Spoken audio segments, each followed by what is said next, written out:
যে আজি উচ্ছেদিত যিখিনি পৰিয়াল আপোনালোকে জানে বিভিন্ন ঠাইত ধলপুৰত এতিয়াও 600 মানুহ, হোজাইৰ এতিয়াও 300ৰ ওপৰত মানুহ, শোণিতপুৰত 140, নগাঁৱত 275 ঘৰ, মৰিগাঁৱত 300, লখিমপুৰত 75, বৰপেটাত 100, এনেকৈ বহু পৰিয়াল অসমত এতিয়াও চৰকাৰে যিসকলক উচ্ছেদ কৰিলে তেওঁলোকক সংস্থাপন কৰাৰ কাৰণে চৰকাৰে বাৰম্বাৰ প্ৰতিশ্ৰুতি দিয়াৰ পিছতো যিখিনি ভূমিহীন মানুহ তেওঁলোকক এতিয়ালৈকে সংস্থাপনৰ কোনো দিহা নকৰিলে। একাংশ মানুহক অলপ অলপ মাটি, আধা বিঘা, 1 কাঠা, 1.5 কাঠা, 2 কাঠাকে মাটি দি পেলাই সংস্থাপন কৰিছে অলপ মানুহখিনিক। গতিকে চৰকাৰী ক্ৰাইটেৰিয়া মতে আমি জানো যে গৃহ নিৰ্মাণৰ কাৰণে, ঘৰখন কৰাৰ কাৰণে 1 বিঘা বা খেতি বাতি কৰাৰ কাৰণে 7 বিঘা পৰ্যন্ত মাটি দিব পাৰে।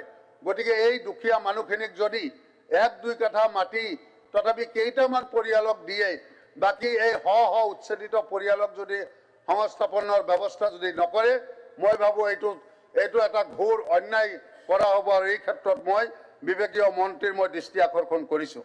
গতিকে আৰু অন্যান্য কিছুমান কথা আছে, মই সেইখিনি খুব সংক্ষেপে মই হেডলাইনখিনি মই ক'ব খুজিছোঁ যে আপোনালোকে জানে যে আজি মই দুৰ্যোগ ব্যৱস্থাপনাৰ ওপৰত আমাৰ আগৰ সদস্য ডাঙৰীয়াই ক'লে, মই সেই তেখেতৰ কথাৰ আঁত ধৰিয়ে মই ক'ম যে মই বৰপেটাৰ বিধায়ক হিচাপে প্ৰায় 4 বছৰ হ'বৰ হ'ল।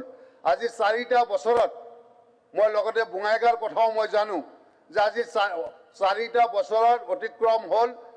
আৰু ফ্লাড ডেমেজৰ সময়ত আমি যিখিনি ৰাস্তা ঘাট ডেমেজ হয়, যিখিনি ৰাস্তা ঘাট ছিঙে, সেইখিনি আমি জিঅ'টেক কৰি বিভাগীয় কৰ্তৃপক্ষৰ দ্বাৰা, জিলা আয়ুক্তৰ দ্বাৰা আমি অসম চৰকাৰলৈ যিখিনি স্কিম পঠাই দিয়ে, সেই স্কিমখিনি চেংচন নহয়। আজি 4টা বছৰত কোনো এটা ৰাস্তা ঘাটৰ এটা টকাও আমাৰ বৰপেটা জিলাত এতিয়ালৈকে এই বানপানীত ক্ষতিগ্ৰস্ত ৰাস্তা ঘাট পুনৰ নিৰ্মাণৰ কাৰণে পোৱা নাই। মীন পালনসকলে পোৱা নাই, খেতিয়কসকলে পোৱা নাই।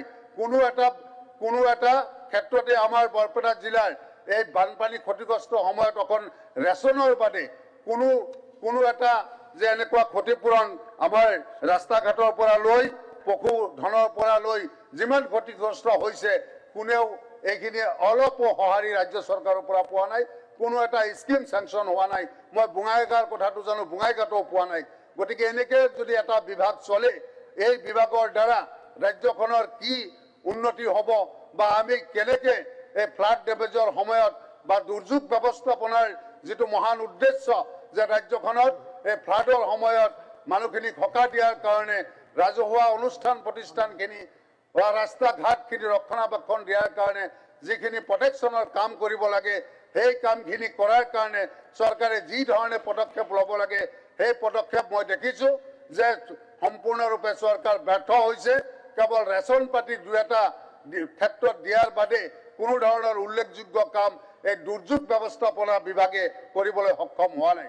গতিকে উপাধ্যক্ষ ডাঙৰীয়া, মই এই কথাটো আপোনাৰ জৰিয়তে মন্ত্ৰী ডাঙৰীয়া মই দৃষ্টি আকৰ্ষণ কৰিছোঁ। আৰু লগতে মই এটা কথা কৈছোঁ যে আজি 60,000 কৰি যিটো টকা দিয়াৰ কথা কৈছে পাৰ কিলোমিটাৰ, এইটো ডেমেজ হোৱা ৰাস্তা বা ৰাস্তা ছিঙা, ব্ৰিজ ছিঙা, এইটোৰ কাৰণে অত্যন্ত কম টকা। এই টকাটো বৃদ্ধি কৰিব লাগে আৰু বৃদ্ধি কৰি যিকোনো ক্ষেত্ৰতেই আমি যাতে এই ৰাজহুৱা কাম কাজখিনি যাতে বিলম্ব নহয়। কাৰণ আপোনালোকে জানে যে আমাৰ এনেকুৱা সময়ত 2টা ব্যৱস্থাই থাকে, যে এটা হৈছে আমাৰ বিধায়কজনৰ যিটো বিধায়ক পুঁজি LED ফাণ্ড, তাৰ পৰা আমি তাৎক্ষণিকভাৱে ৰাস্তা ঘাট দলঙৰ যি এপ্ৰ'চবিলাক ভাঙে সেইখিনি ঠিক কৰিব লাগে। আৰু অন্যফালে আমি এই দুৰ্যোগ ব্যৱস্থাপনাৰ বিভাগটোৰ প্ৰতি চাই থাকিব লাগে বা PWD বিভাগে যেতিয়া ফাণ্ডটো চেংচন দিয়ে তেতিয়ালৈকে এবছৰলৈকে আমি ৰখি থাকিব লাগে। আৰু আপোনালোকে জানে যে আমাৰ LED ফাণ্ড অত্যন্ত কম। অন্যান্য উন্নয়নশীল আমাৰ ৰাজ্য যিখিনি আগবঢ়া ৰাজ্য, তেওঁলোকৰ প্ৰত্যেকৰে ফাণ্ড 2 কোটি, 3 কোটি, 5 কোটিৰ ওপৰত, কিন্তু আমাৰ 1 কোটি। যদি ফাণ্ড যদি LED ফাণ্ড যদি 2 কোটি বা 3 কোটিও দিলেহেঁতেন, তথাপিতো আমি বানপানীৰ সময়ত যিখিনি ৰাস্তা ঘাট ছিঙে সেই কামখিনি আমি কৰিব পাৰিলোহেঁতেন। গতিকে মই পুনৰাই উপাধ্যক্ষ ডাঙৰীয়াৰ জৰিয়তে মই মন্ত্ৰী মহোদয়ক মই আহ্বান জনাম যে বিশেষকৈ আমাৰ বৰপেটা জিলাত আজি 4টা বছৰে আমি যিমান ৰাস্তা ঘাটৰ কাম ফ্লাড ডেমেজৰ পৰা আমি কৰিছিলোঁ, সেই পইচাখিনি এতিয়াও পোৱা নাই।